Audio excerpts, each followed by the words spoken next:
1절 말씀입니다. 신약성경 195면 사도행전 6장 1절부터 7절입니다. 우리 한 절씩 교독하시겠습니다. 그때에 제자가 더 많아졌는데 헬라파 유대인들이 자기의 과부들이 매일의 구제에 빠짐으로 히브리파 사람을 원망하니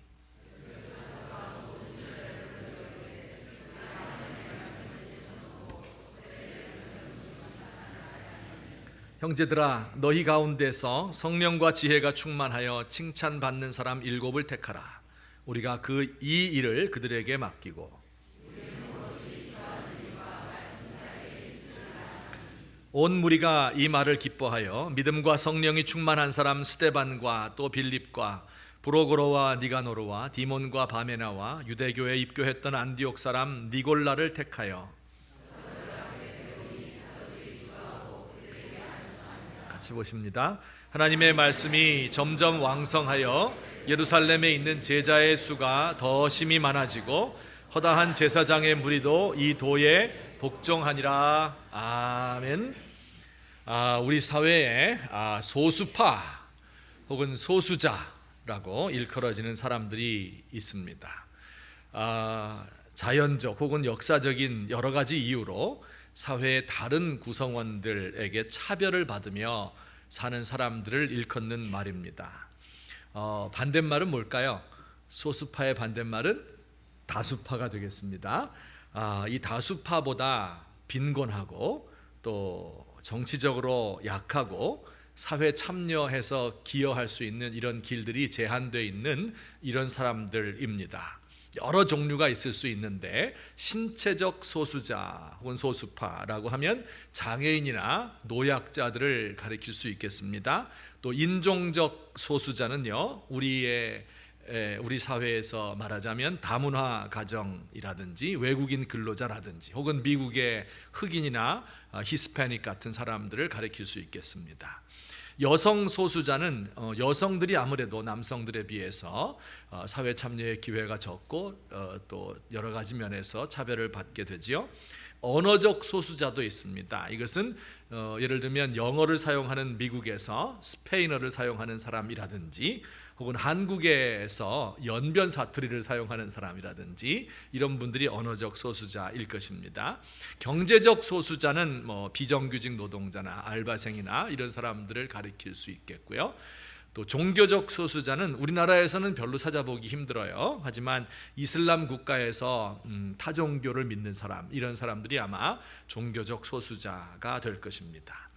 제가 과거에 경험했던 일인데, 하루는 한 필리핀 여성이 저에게 상담을 청했습니다. 무슨 이야기인가 하고 들어보니까 이 여자는 공장에서 일하는 필리핀 근로자인데 한국인 과장에게 회사에서 성폭행을 당했다는 겁니다. 불법 체류자라는 점을 악용해서 자신의 이 지위를 이용해서 강제로 강간을 했는데 임신이 된 겁니다. 이 여자가 한국말도 거의 하지 못하는데 어디 가서 하소연할 때도 없지요. 이 남자에게 가서 뭐라고 이야기해봐야 매만도 맞습니다. 아이를 낳아서 기를 수 있는 방법이 없어요. 그래서 임신 중절 수술을 해야 되겠는데 병원 갈 돈 몇십만 원이 없어서 저에게 그걸 빌리러 온 겁니다. 자, 이 여성은 어때요? 외국인이니까 인종적인 소수자지요. 또 남성도 아닌 여성이지요. 노동자이니까 경제적 소수자이지요. 한국어를 못하니까 언어적 소수자다. 이렇게 우리가 생각할 수 있겠습니다. 어떤 사람들은 동성애자도 이 소수자에 포함시켜야 된다, 이렇게 말하는 사람도 있습니다. 그래서 성적 소수자 혹은 성적 소수파 이런 표현을 사용하기도 하지요. 아마 동성애자가 이성애자보다 숫자적으로 비율이 낮지요. 또 차별을 경험하고 있기 때문에 그렇게 부르는 것 같습니다. 하지만 이런 사용은 굉장히 잘못된 것이다 생각이 듭니다. 정말 동성애라고 하는 그 성향이 태어날 때부터 가지고 있는 자연적인 것이라 이렇게 보기가 힘들지요. 그리고 설사 동성애적인 성향을 가지고 태어난다고 해도 이것은 억제되어야 될 성향이기 때문에 스스로를 소수자라고 부르면서 권리를 찾으려고 하는 것은 잘못된 것입니다. 예를 들어 우울증의 성향을 가지고 태어난 사람도 있죠. 폭력성을 가지고 태어난 사람도 있죠. 하지만 우울증이나 폭력성도 소수파의 특징이다 이렇게 하며 이것을 옹호하지는 않습니다.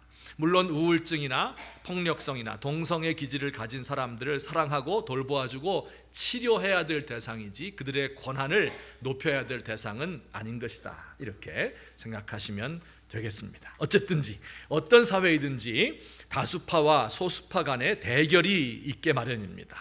오늘 성경에 나오는 이 이스라엘에도요, 또 그 수도인 예루살렘에도 여러 종류의 다수파와 소수파 간의 문제가 있었습니다. 그 가운데 하나가 바로 오늘 성경에 나오는 히브리파 유대인과 헬라파 유대인의 문제입니다. 이들은 어떤 사람들이었길래 갈등 관계에 있었을까요? 히브리파 유대인들은요, 이스라엘 땅에서 나서 자란 사람, 히브리 말을 사용하고 히브리 고유의 문화적 특성을 간직한 본토박이 유대인들 다수파를 가리켜서 히브리파 유대인이라 이렇게 불렀고요. 그 다음에 헬라파 유대인이란 말은 외국에서 나서 자랐고 그리고 외국어, 그 당시에 공용어인 헬라어를 더 잘하고 헬라 문화의 영향을 많이 받은 디아스포라 유대인을 가리켜서 헬라파 유대인, 소수파였습니다. 이렇게 부르고 있었습니다. 항상 그런 것은 아니지만 많은 경우에 히브리파 유대인들은 전통적으로 내려오던 이름을 지었을 것이고요, 헬라파 유대인들은 헬라식의 이름을 지었습니다. 우리도 지금 그렇죠. 외국에서 살다가 오신 분들은 자녀들에게 이름을 지을 때 외국 이름을 많이 짓죠. 케빈이라든지 조셉이라든지 제시카라든지 티파니라든지 샤인이라든지 뭐 외국에 꼭 안 갔다 와도 이런 이름을 짓고, 또 안 되면 개 이름이라도 브라운이라든지 브리튼이라든지 이렇게 이름을 짓는 것을 볼 수가 있는데, 이들도 그런 헬라식 이름을 소유하고 있는 사람이 대다수였습니다. 이 헬라파 유대인들이 어떻게 생기게 되었을까요? 기원전 6세기경에, 이때로부터 약 600년쯤 전에 이스라엘 나라가 바벨론에게 망했잖아요. 그리고 포로로 잡혀갔습니다. 그리고 또 어떤 경우는 자발적으로 외국에 흩어져서 살기도 했습니다. 살 길을 찾아서. 이들을 가리켜서 디아스포라 유대인이다 이렇게 불렀는데요, 이 디아스포라 유대인 가운데 어떤 사람들은 다시 고향을 찾아오기도 했습니다. 연세가 들어서 이제 고향 가서 죽어야 되겠다 하고 오신 분들도 있을 것이고, 또 성전이 있는 곳에서 살고 싶다 해서 종교적인 이유로 온 사람도 있을 거고, 사업상 예루살렘에 온 사람, 또 자녀 교육을 위해서 온 사람, 여러 종류의 사람들이 외국에 살다가 예루살렘에 와서 사는 것입니다. 이들은 서로 모여 살기도 하고요, 또 자기들만의 회당을 만들기도 하고, 또 자기들의 언어를 사용하고 문화를 누리며 살았습니다. 자, 예루살렘에 원래 살던 본토박이 히브리파 유대인들은 처음에는 이들을 환영했을 거예요. 얼마나 기특합니까? 외국에서 살다가 조국을 찾아서 온 사람들이니까. 하지만 그 소수파의 세력이 점점 더 커지면서 이들 가운데 이제 반목이 생기기 시작한 겁니다. 이질적인 문화를 가진 사람들이 세력을 불려가는 것을 다수파가 히브리파 유대인들이, 본토박이가 이것을 원하지 않았던 것이죠. 자, 이것이 그 당시에 이스라엘에서, 예루살렘에서 일반적으로 있었던 이런 아주 풀기 어려운 문제였습니다. 그런데 그 문제가 드디어 교회에도 영향을 미치게 된 겁니다. 다수파인 히브리파 유대인과 소수파 헬라파 유대인 사이의 갈등이 원래 교회 바깥에 원래부터 있었는데 교회 안에도 그 문제가 생기기 시작한 겁니다. 어떤 문제일까요? 6장 1절에 보면 이런 문제였어요. 다 같이 읽습니다. 시작.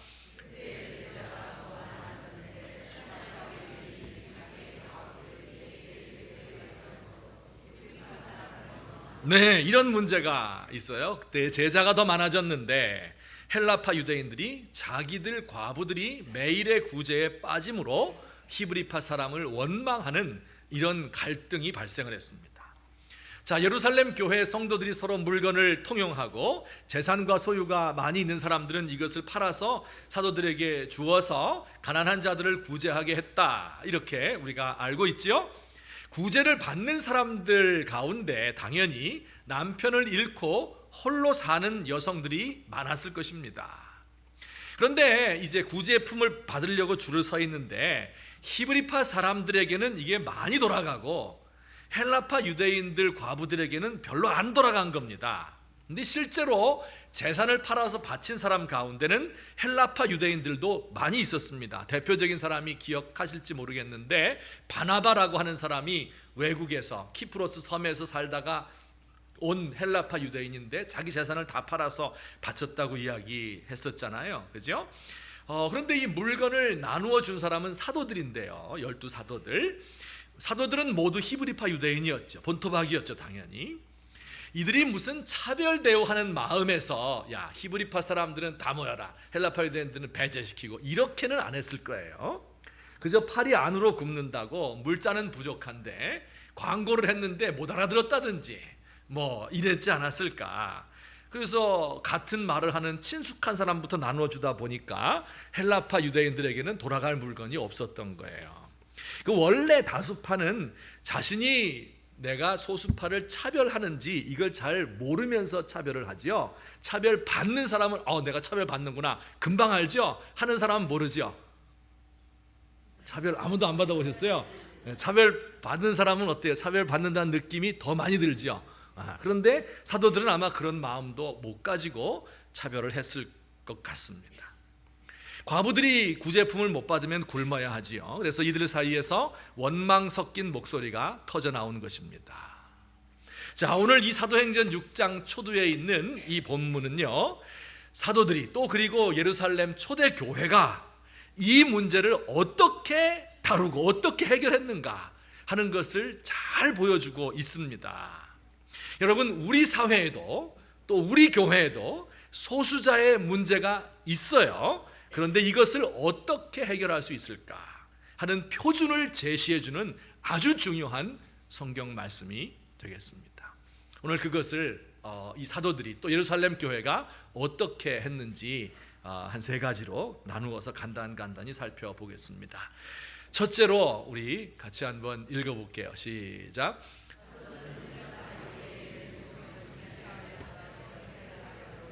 사도들은 헬라파 유대인들의 불평을 진지하게 받아들여서 이를 해결하려고 노력을 했습니다. 그렇죠. 일반적으로 사회에서는 이런 문제가 생기면, 다수파와 소수파의 갈등이 생기면 어떻게 해요? 많은 경우에 아무 일도 안 합니다. 그냥 묵살하고 무시하고 방치하는 거예요. 원래 다수파는 소수파의 목소리에 귀를 기울이지 않는 법입니다. 특별히 그것이 자기의 이익을 침해하게 될 때, 이 헬라파 유대인들에게도 막 나눠주면 히브리파 사람에게는 돌아오는 게 부족해지잖아요. 이렇게 될 때는 더욱더 아무것도 없었던 것처럼 묵살하는 법입니다. 그러면 갈등이 생기죠. 소수파는 점점 더 거세게 저항하게 될 것이고 서로 간에 반목이 심해지고, 그러다 보면 걷잡을 수가 없게 되고 나중에는 다수파가 소수파를 억압하고 말도 못하게 만들고 혹은 무력으로 제압을 하는 이런 경우를 우리가 역사에서 종종 일반적으로 보게 되는 것입니다. 근데 사도들은요, 이 문제를 즉시로 이런 문제가 우리 교회 안에 있구나, 이런 불평이 있다 하는 것을 알게 되었을 때 이것을 수용을 했습니다.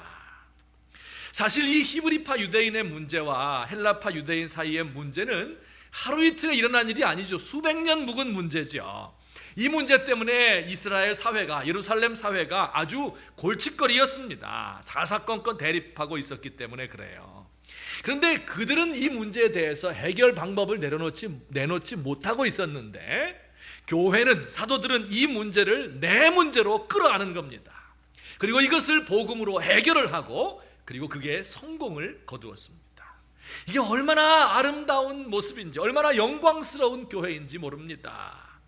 여러분, 사회에서 일어나고 있는 그 많은 갈등과 이 고통의 문제가 교회에서도 생기게 될 때 교회는 이것을 모범적으로 해결을 해야 되는 거예요. 그리고 그 해결하는 과정을 온 세상이 지켜보는 겁니다. 그리고서는 교회를 우러러보고 존경하고 자신들도 이것을 따라서 행하는 거예요. 이것이 하나님께서 이 땅에 교회를 세우신 중요한 목적 중에 하나입니다. 교회가 성장하고 땅을 사고 예수 믿는 사람끼리 혜택을 나누어 먹는, 여기에 교회의 목표가 있겠지만은, 그러나 그보다 더 중요한 것은 사회 문제에서 모범을 보이는 거예요. 거룩함의 모범, 공평함과 정직함의 모범, 이것들을 보이는 겁니다. 한 걸음 더 나아가서 우리 사회가 안고 있는 골치 아픈 문제들, 이게 교회 안에도 반드시 생기겠죠. 이것을 모범적으로 해결해서 이 사회에 많은 사람들이 교회를 우러러보고 그것을 따라올 수 있도록 하는 이런 과정, 이것을 우리 하나님께서 원하시는 것입니다. 예루살렘 교회는 이 일을 잘 감당을 했던 것을 우리가 볼 수 있습니다.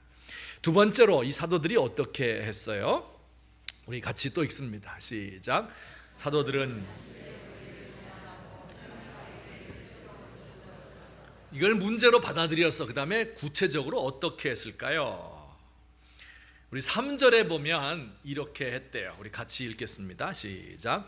형제들아, 너희 가운데서 성령과 지혜가 충만하여 7을 택하라. 우리가 이 일을 그들에게 맡기고.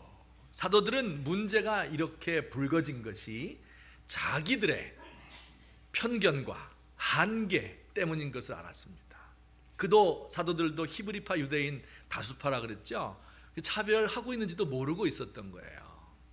그리고 자기들이 이제 일이 너무 많다 보니까 말씀도 연구해야 되죠, 설교도 해야 되죠, 전도도 해야 되죠, 또 기도도 해야 되죠. 이런 것들 때문에 이 문제를 다 돌볼 수가 없는 것을 알게 되었어요. 그래서 7명의 사람들을 선출했습니다. 재물을 관리해서 물건을 나누어 주는 사람으로 선출을 했는데, 그 사람들을 나중에 뭐라고 불렀는가 하면, 뭐라고 불렀겠어요?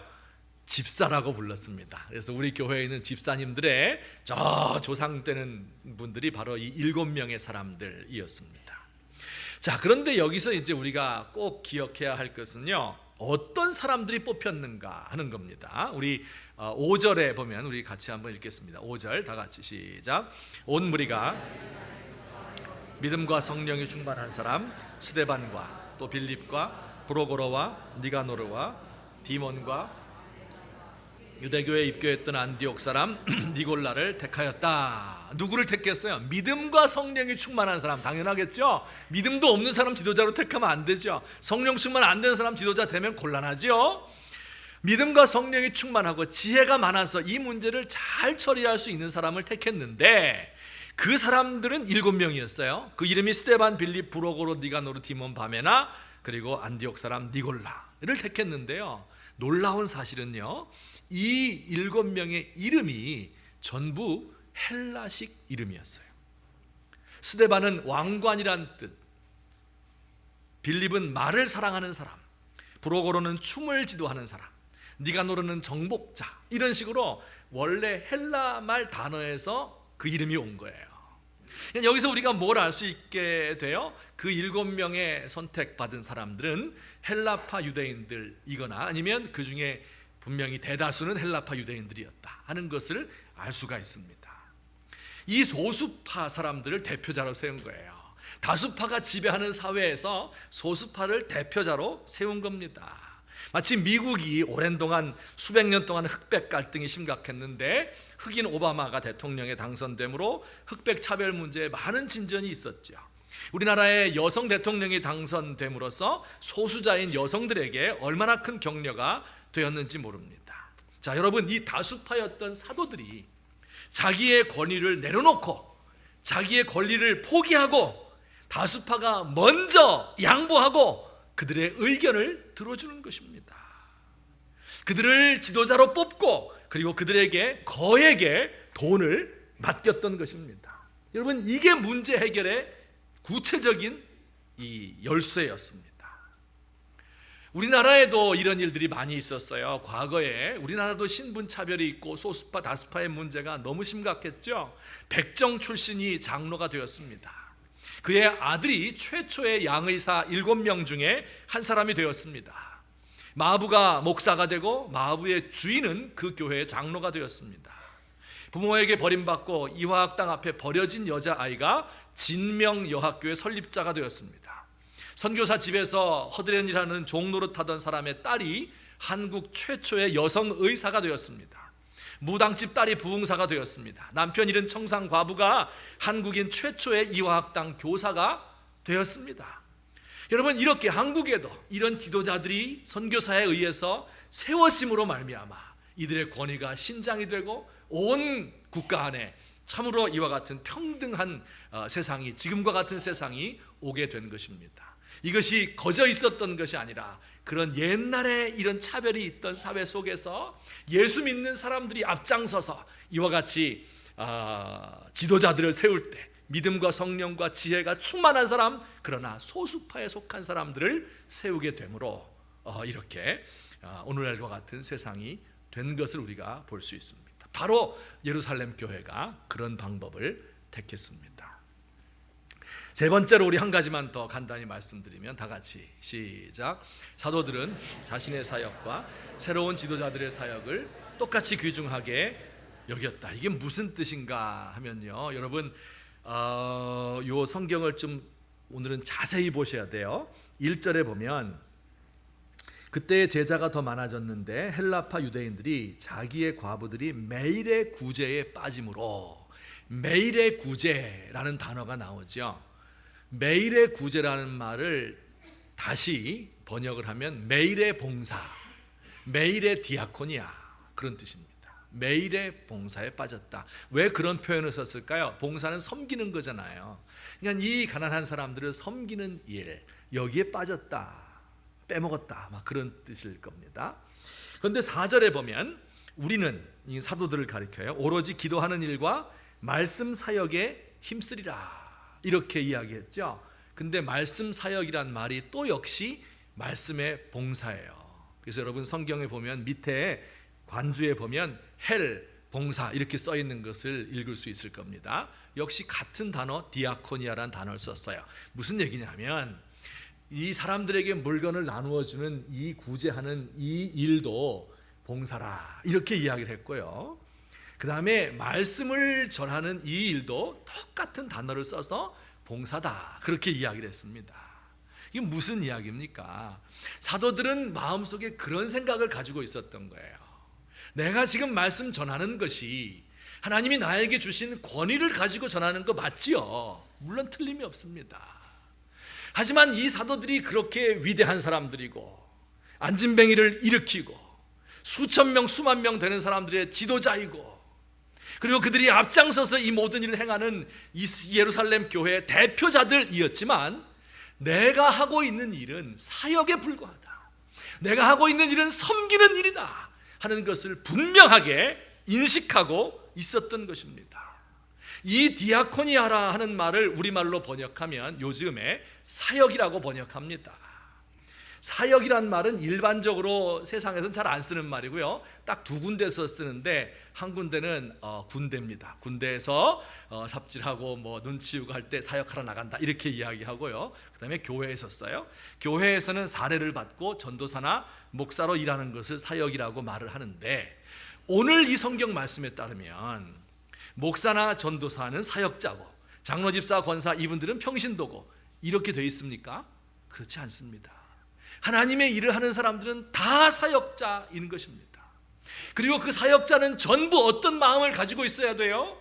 내가 지금 하고 있는 이 일은 내가 잘나서, 내가 하나님으로부터 많은 것을 받아서 무엇을 행하는 것이 아니라는 겁니다. 사도들 자신들도 저 갈릴리에 살던 촌사람들에 불과했어요. 교육을 제대로 받지 못한 무학자들에 불과했습니다. 그러나 예수님의 선택을 받아서 이 일을 했기 때문에 그들도 하나님 앞에 동일한 죄인들이었었는데, 그런데 하나님의 큰 은혜를 체험해서 이 자리에 올라와 있기 때문에 자기들을 결코 높이 평가한 적이 없습니다. 그들은 늘 자기들을 사역자다, 심부름꾼이다, 봉사자다, 이렇게 생각을 하고 있었습니다. 이게 그들의 기본적인 마음의 자세였던 것이죠. 여러분, 그 마음의 자세였기 때문에 내가 설사 다수파에 속해 있다 하더라도 소수파 사람들을 무시하거나 멸시하지 않을 수 있었던 것입니다. 여러분, 이게 사람들을 정말 행복하게 만드는 거예요. 이 세상에 구제하는 기관은 많습니다. 사람들로부터 물건을 모으고 돈을 받고 이걸 나누어 주고 이렇게 하는 기관 많아요. 하지만 그 중에 이 세상 사람들 중에는 어느 누구도 나나 도움을 주는 나나 도움을 받는 저 사람이나 똑같이 하나님을 섬기는 사람이다, 이렇게 생각하는 사람은 없습니다. 도움을 주는 사람이 높은 사람이고 도움 받는 사람은 밑에 있는 사람이고 이렇게 생각을 하지요. 그렇게 할 수밖에 없지요. 실제가 그런 거니까. 하지만 예수 믿는 사람들은, 초대 예루살렘 교회 사람들은 절대 그렇게 생각하지 않았습니다. 우리도 모두 하나님의 은혜가 없으면 넘어질 수밖에 없는 존재인데 하나님이 은혜 주셔서 살 수 있었습니다. 야고보서 말씀에 보면 낮은 형제는 자기의 높음을 자랑하고 부한 자는 자기의 낮아짐을 자랑할지니 이는 그가 풀의 꽃과 같이 지나갑니다. 여러분, 이거 이해되십니까? 낮은 자는 자기의 높음을 자랑하고 부한 자는 자기의 낮아짐을 자랑하라. 머릿속으로는 뱅뱅 돌지요. 정말 그렇게 느끼십니까? 내가 부한 자인데, 내가 높은 자인데, 내가 주님 안에서 낮아진 것을 자랑스럽게, 왜냐하면 낮아져야만 거기 하나님의 은혜가 있기 때문에 이것을 체험하는 사람, 그 사람에 의해서 교회가 움직여지는 거예요. 내 형제들아, 영광의 주 곧 우리 주 예수 그리스도에 대한 믿음을 너희가 가졌으니 사람을 차별하여 대하지 말라.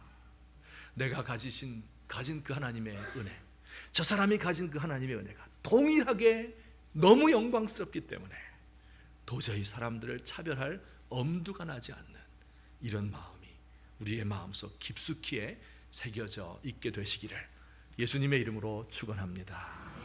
결론적으로 한 가지 말씀을 드리고 맺도록 하겠습니다. 6월 들어서면서 한반도의 정세가 새롭게 변화되고 있지요. 북한이 대화를 수락함으로 여러 달 계속되었던 전쟁의 위험이 감소되고 대화의 무드가 조성되고 있습니다. 마침 오는 15일이 6.15 남부 공동선언 13주년 되는 해이기도 합니다. 통일이 바로 코앞에 다가온 듯하였던 13년 전 그날의 감격을 잊을 수가 없습니다.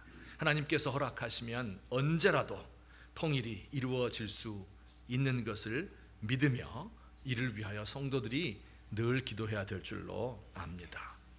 통일을 왜 그렇게 바라는가? 많은 사람들이 이야기하는 것을 제가 정리를 해보았습니다. 이런 경제적인 유익이 있대요.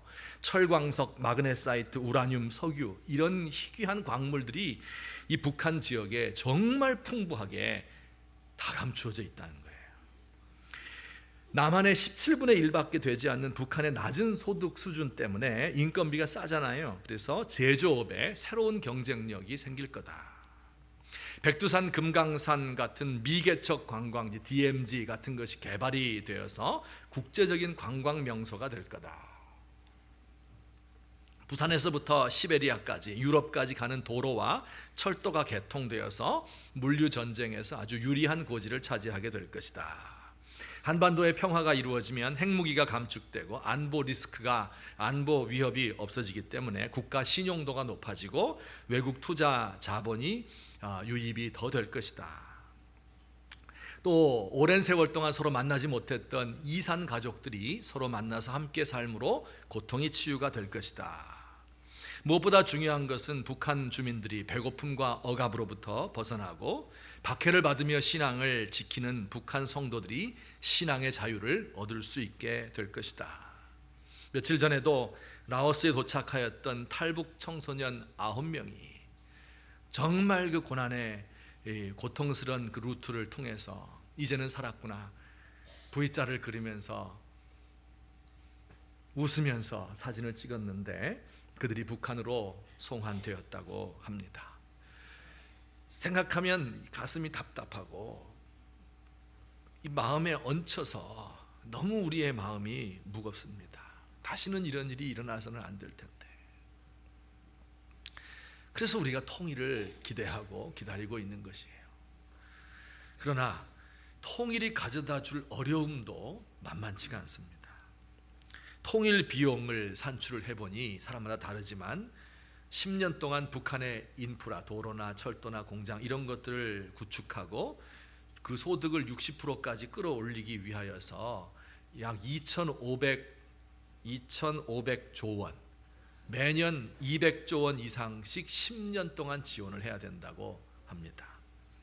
대한민국 예산이 1년 예산이 350조인데 이 200조를 어떻게 감당할 수 있겠어요? 국가 부채가 증가하면 경제 위기가 오게 됩니다. 세금을 올리고 공공요금을 인상하고 노인과 서민들에게 돌아가야 하는 복지와 의료 비용이 삭감될 겁니다.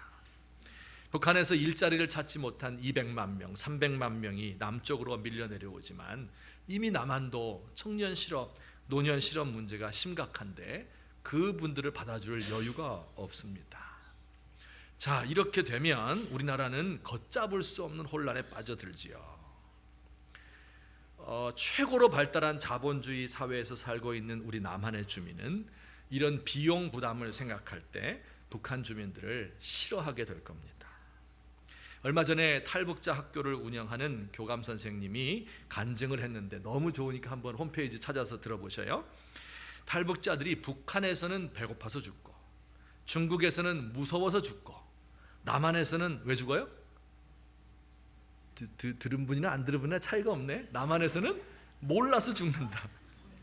오랜 세월 동안 사회주의 국가에 살았기 때문에 은행이 뭔지 이자가 뭔지 돈을 어떻게 쓰는지를 모르는 거야. 10년이 지나도 이걸 이해를 못하는 겁니다. 남한 생활에 적응하지 못하는 거예요.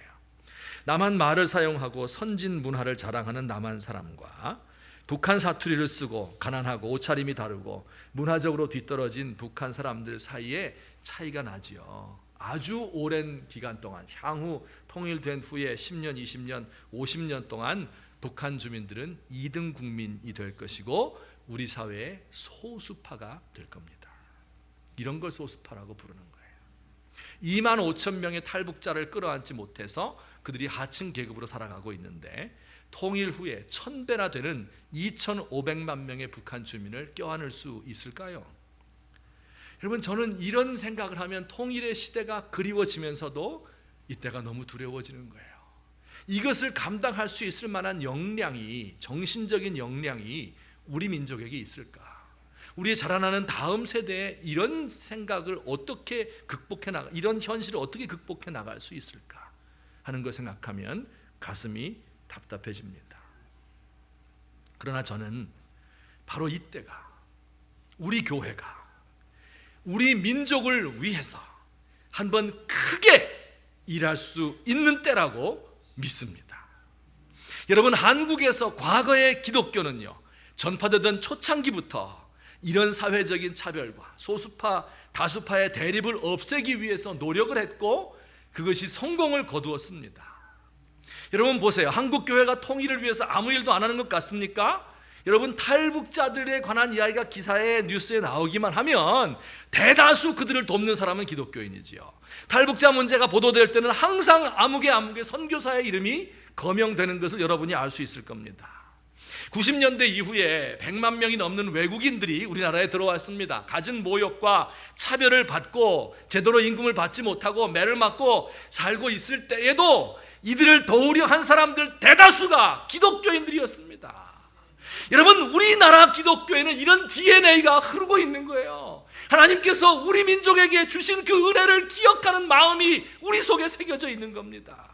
이게 바로 복음의 진리를 아는 거예요. 어떤 진리입니까? 내가 죄인이었는데 하나님으로부터 구원을 받았다는 거예요.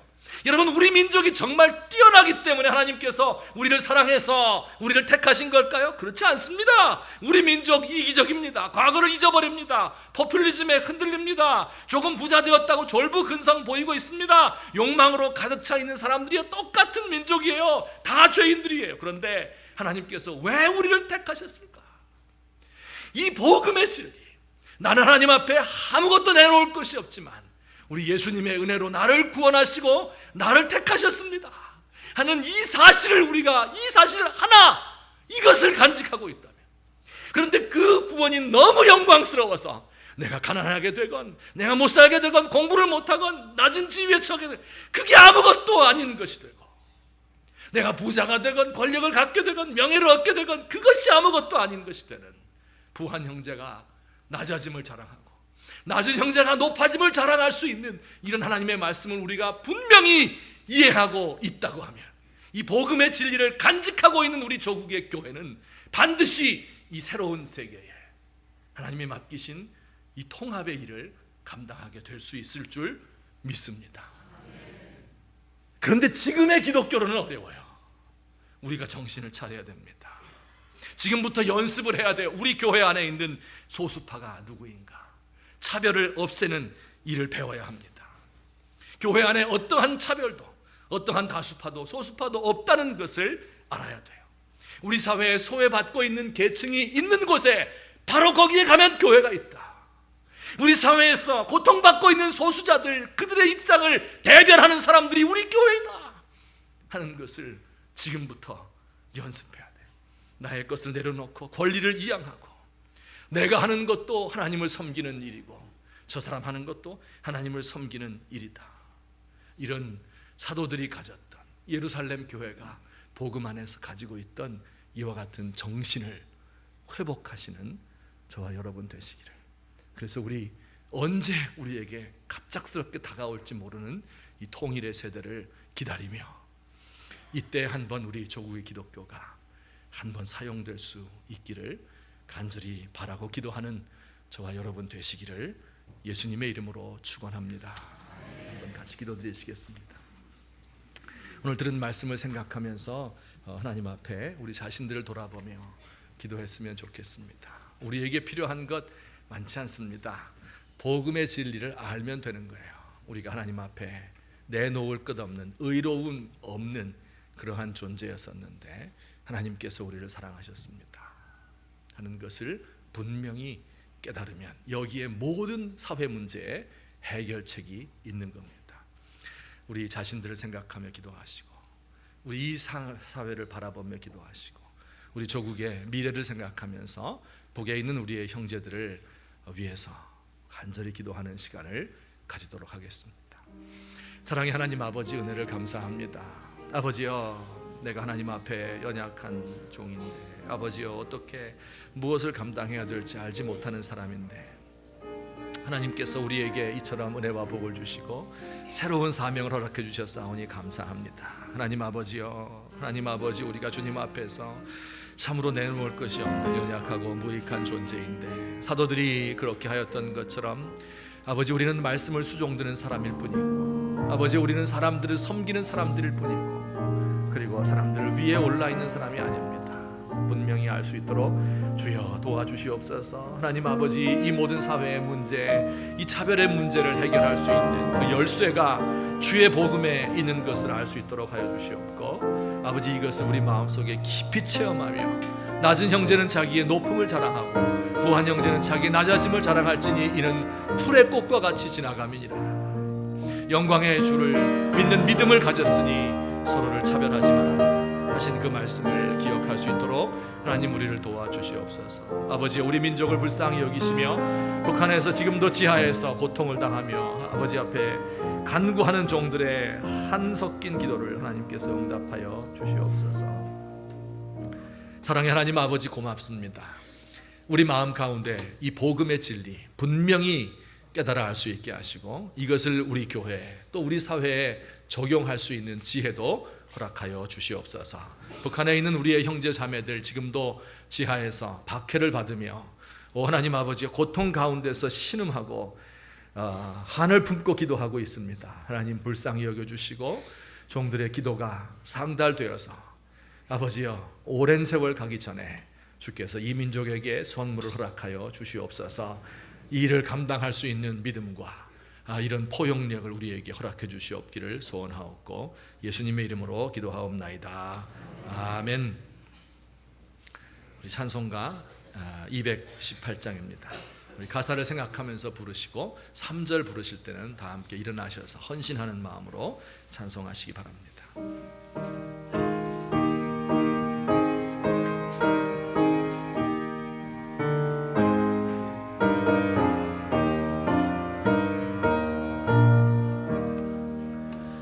내 맘과 정성을 다하여서 주 너의 하나님을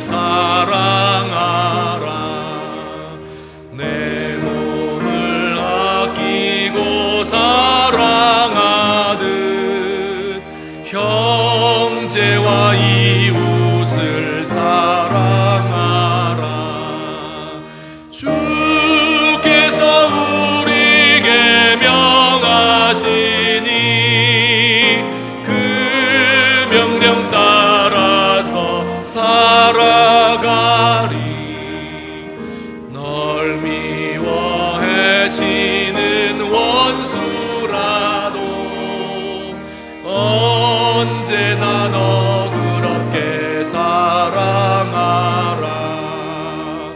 널 핍박하는 자 위에서도 너의 실한 마음으로 복을 빌라. 주께서 우리에게 명하시니 그 명령 따라서 살아가리. 나 항상 주님을 멀리하고 형제를 사랑하지 못하였다. 이러한 죄를 사랑하사 주께서 몸 버려 죽으셨다. 속죄의 큰 사랑 받은 이 몸 내 생명 다 바쳐 충성하리.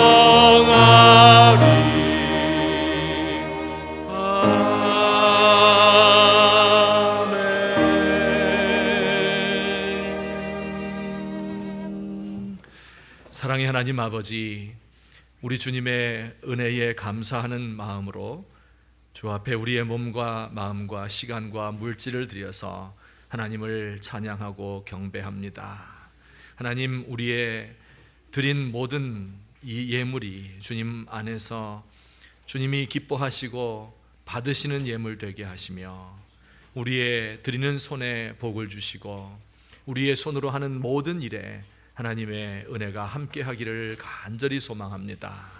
하나님, 오늘도 고통 가운데서 질병으로 혹은 마음의 질병으로 또한 사업의 문제와 자녀들과 가정의 관계 문제 때문에 하나님 앞에 나와서 고통하며 울부짖고 길을 잃어 어디로 가야 될지 모르는 이러한 형제 자매들이 있으면 주님께서 그 마음을 위로하시고 빛을 비추어 주옵시고 주께서 원하시는 삶이 무엇인지 분명히 알므로 새로운 힘을 얻을 수 있도록 우리 주님 도와주옵소서.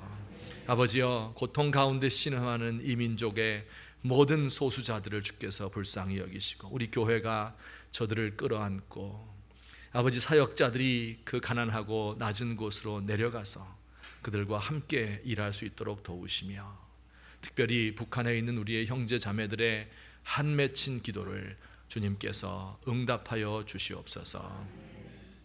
이 한 주간 동안 진행되어지는 모든 남북 당국자 간의 회담과 또한 한중 정상회담도 하나님께서 지켜주시옵기를 간절히 소망합니다. 아버지 하나님, 우리에게 평화를 주시고 우리에게 통일을 주시고 하나님 원하는 진정한 선교하는 교회가 될 수 있도록 주여 우리를 도와주시옵소서. 이제는 우리 주 예수 그리스도의 은혜와 하나님 아버지의 사랑과 성령님의 교통하심이 오늘 우리 주님 앞에 나와서 경배하며 우리 주님의 뜻을 마음에 품고 돌아가는 주의 사랑하는 백성들 머리 위에 이제부터 영원토록 함께 계실지어다. 아멘.